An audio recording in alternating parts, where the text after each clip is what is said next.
This was a special token of affection given by myself and the First Lady to Prime Minister and the First Lady of Israel. And it's a key, we call it a key to the White House, and it's a key to our country and to our hearts. And you've been an amazing leader for a long period of time, and this is, in many respects, the big day, because this is something that's very special. And we just left UAE and Bahrain. We're going to meet outside in a ceremony, and it's just a very important event, and it's an honor to have you with us, baby. Thank you very much. Thank you, Mr. President. And I have said, and this is true, that you have the key to the hearts of the people of Israel because of all the great things you've done for the Jewish state and the Jewish people. So thank you. Thank you very much.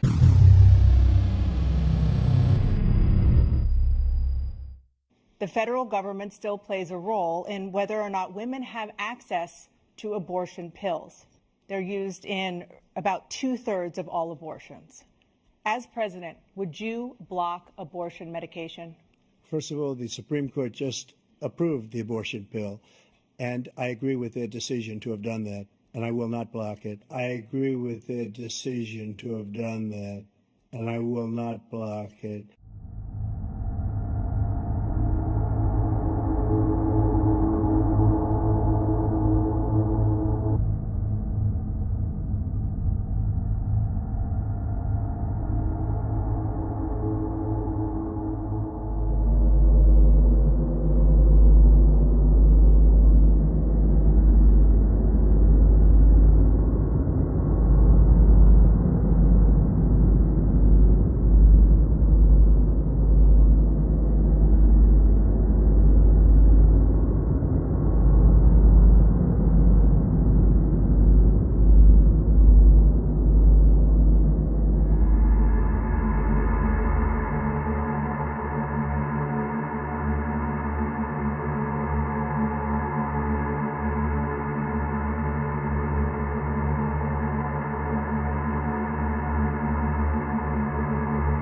And Tertullian said that Catholic faith and Jewish power are like the two pans of a pair of scales. As Catholic faith goes up, Jewish power goes down. As Catholic faith goes down, Jewish power goes up. Because the Jews have always been, from the time that they crucified our Lord Jesus Christ, they have always been enemies of the Catholic Church. They have always known, they've always treated the Catholic Church as their number one enemy. And the communists the same. They know that the Catholic Church is their one enemy. The New World Order knows that their real enemy is the Catholic Church.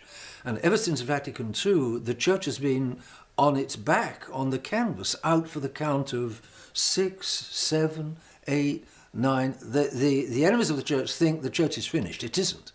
The Church will be back on its feet because God doesn't want the Church to be wiped out.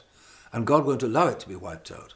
But the enemies of God, Jews, communists, Freemasons, you name them, the enemies of God don't take God into account. They don't realize who he is, or they take him into account, but they're still determined to fight him to the death, which is what they're doing.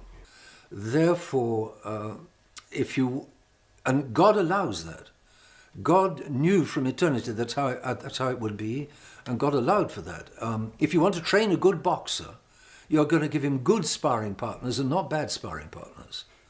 If you want to train people to go to heaven, you give them a good fight while they're here on the earth and not a silly, sloppy fight. And the good fight comes from mainly the Jews, because the Jews fight against God. They're clever. God made them clever. They're clever, they're gifted, they're determined, they're resolute, they're motivated. And ever since the church began, they've been fighting the church. Therefore, and it's God who allows that for the purpose of making good Catholics.